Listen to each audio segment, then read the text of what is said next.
A Treatise on Revolutionary Psychology by Samael Aun Weor. Chapter 1. The Level of Being. Who are we? Where do we come from? Where are we going? For what do we live? Why are we living? Unquestionably, the poor intellectual animal, mistakenly called man, not only does not know, but furthermore, he does not even know that he does not know. Worst of all is the situation, so strange and difficult, in which we find ourselves. We ignore the secret of all our tragedies, and yet we are convinced we know it all. Take a rational mammal, one of those who claims to be influential in life, into the middle of the Sahara Desert. Leave him there, far away from any oasis, and observe what occurs.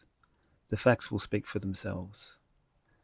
The intellectual humanoid, though he presumes to be strong and believes himself very manly, really is frightfully weak. The rational animal is 100% foolish. He thinks the very best of himself. He believes he can develop wonderfully through kindergarten, manuals of etiquette, primary and secondary schools, graduation, university, and the prestige of fatherhood, etc., etc., etc. Unfortunately, in spite of so much education, good manners, titles, and money, we know very well that a stomachache causes us grief, and that deep down we continue being unhappy and miserable. It is enough to read world history to know that we are the same barbarians as always, and that instead of improving, we have become worse.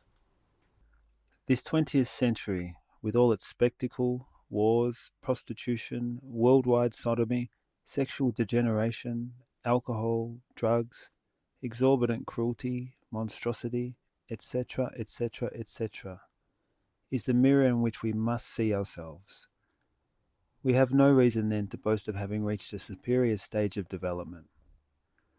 To think that time implies progress is absurd. Unfortunately, the learned ignoramus continues to be trapped in the dogma of evolution.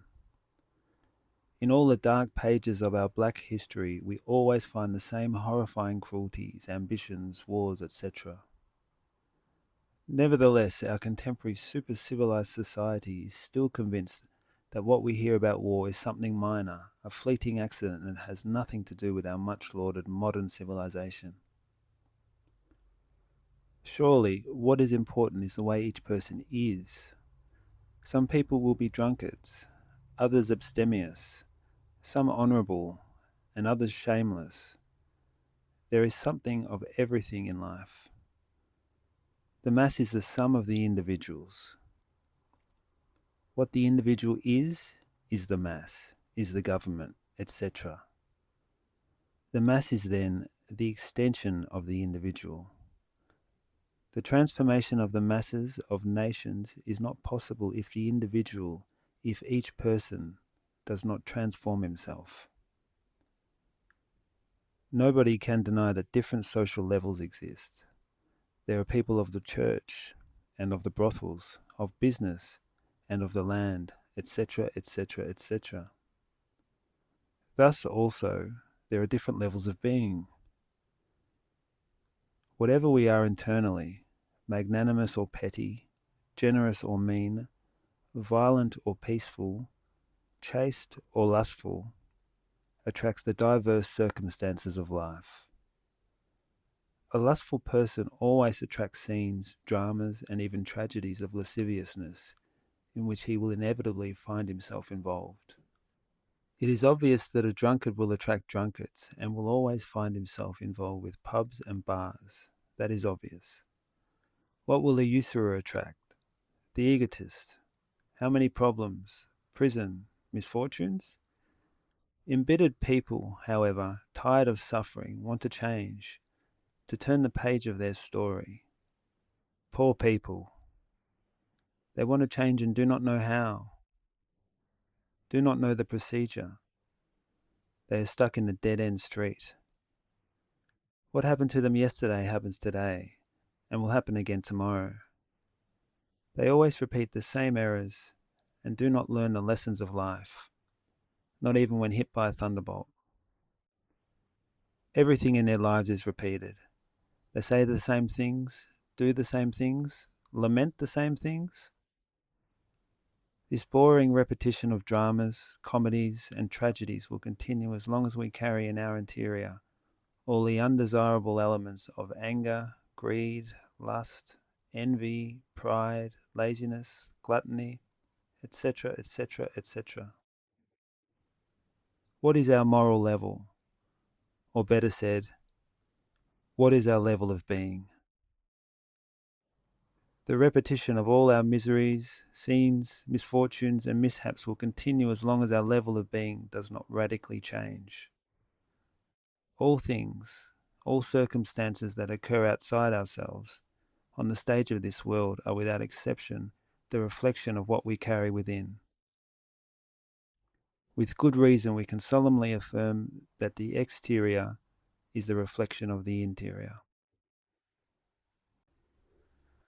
When we change internally and the change is radical, then the exterior circumstances, life, also change. At this time, 1974, I have been observing a group of people who have taken over a neighboring area. Here in Mexico, they call these people by the curious name of parachutists. They neighbor the Campestre Churubusco district, very near my house, and that is why I've been able to study them closely. To be poor is certainly not a crime, but the worst problem does not consist in this, rather in their level of being. They fight amongst themselves daily, get drunk, insult each other, murder the companions who share their misfortunes, and live in filthy huts in which hatred reigns instead of love. Many times I have thought that if any of these individuals would eliminate from their interior hatred, anger, lust, slander, drunkenness, cruelty, egoism, calumny, envy, self-love, pride, etc., etc., etc., other people would like them.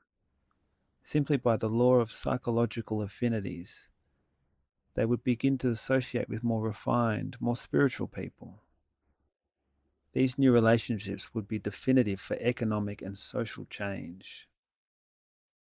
This system would enable that individual to abandon the pigsty, the filthy sewer. So, if we really want radical change, the first thing we must comprehend is that each one of us, whether black or white, yellow or coppery, ignorant or erudite, is in one level of being or another. What is our level of being? Have you ever reflected upon this? It is impossible to pass to another level if we ignore the state in which we find ourselves.